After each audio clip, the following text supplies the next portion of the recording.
प्रदेश कांग्रेस कार्यालय में आज सुबह 11 बजे प्रदेश कांग्रेस के प्रदेश अध्यक्ष कमलनाथ ने अपने सारे प्रत्याशियों की एक बैठक बुलाई। बैठक का कारण था कि आखिर कांग्रेस की हार मध्य प्रदेश में किन कारणों से हुई। वहीं कमलनाथ ने इस बैठक के दौरान कहा कि कई विधायक तो अपने पैतृक गांव में भी 50 वोट तक नहीं ला पाए। कहीं ना कहीं यह सवाल खड़े करता है। साथ ही कमलनाथ ने ईवीएम से लेकर एग्जिट पोल तक को निशाने पर लिया।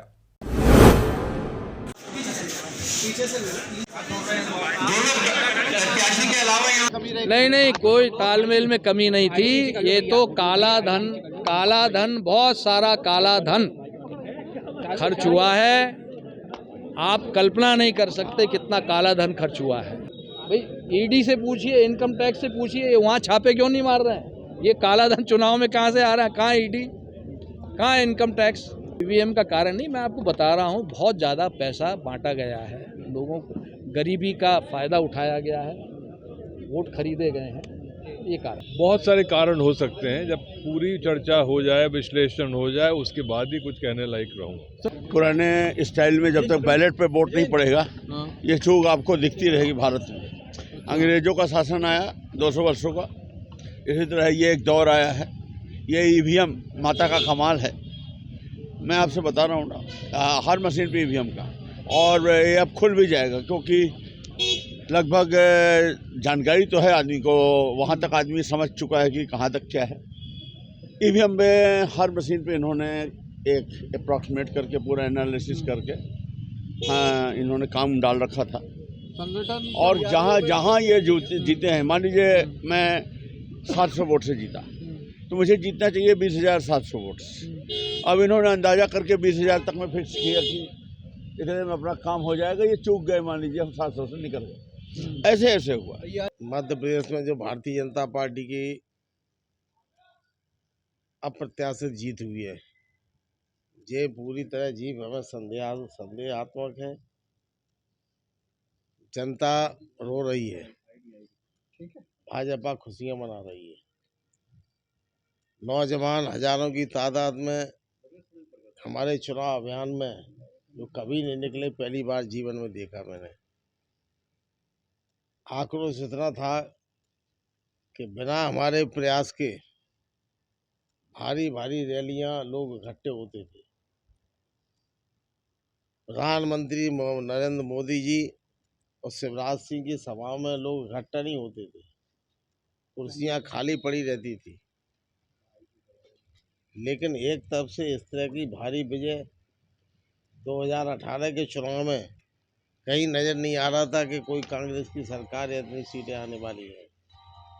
तब हमने 114 सीट मिली और कांग्रेस ने सरकार बनाई।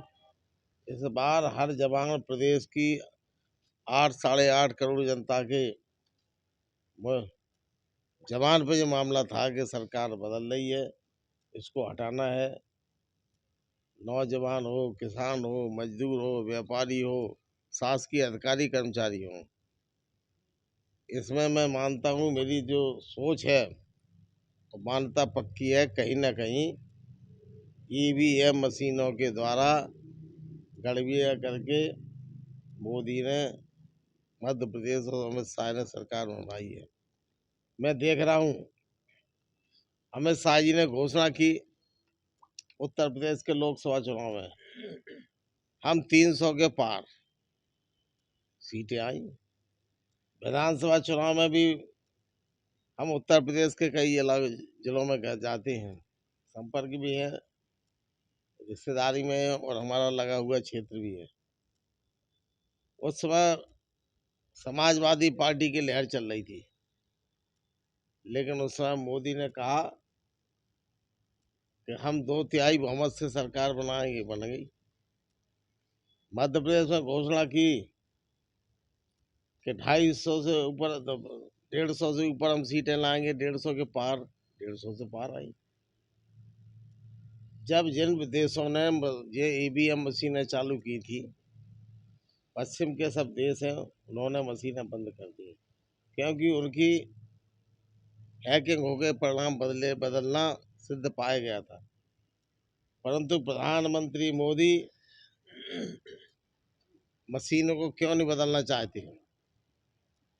क्या कारण है कि जब हमारे भारत में सर्वोच्च न्यायालय के मुख्य न्यायाधीश ने तय किया कि चुनाव आयोग की नियुक्ति निष्पक्ष हो, उसमें प्रधानमंत्री, भारत सरकार, नेता प्रतिपक्ष, लोकसभा और चीफ जस्टिस 3 मेंबर हैं, इसको आदेश बदलकर बहुमत के आधार पर सर्वोच्च न्यायालय देश की आत्मा का कुचलकर प्रधानमंत्री मोदी ने सर्वोच्च न्यायालय के मुख्य न्यायाधीश को अलग करके प्रधानमंत्री को अधिकार दिया कि अपनी इच्छा से एक अपने मंत्रिमंडल सदस्य रखे, बहुमत उनका हो। नहीं, अगर निष्पक्ष चुनाव थे, ईमानदारी, नियत साफ थी, तो फिर ये लोकसभा में, राज्यसभा में कानून बना के निर्णय बदला क्यों? उसका जवाब भारत की जनता, प्रधानमंत्री मोदी चाहते हैं। खबरों में बने रहने के लिए ग्रामीण भारत टीवी को सब्सक्राइब कीजिए और बेल आइकॉन दबाना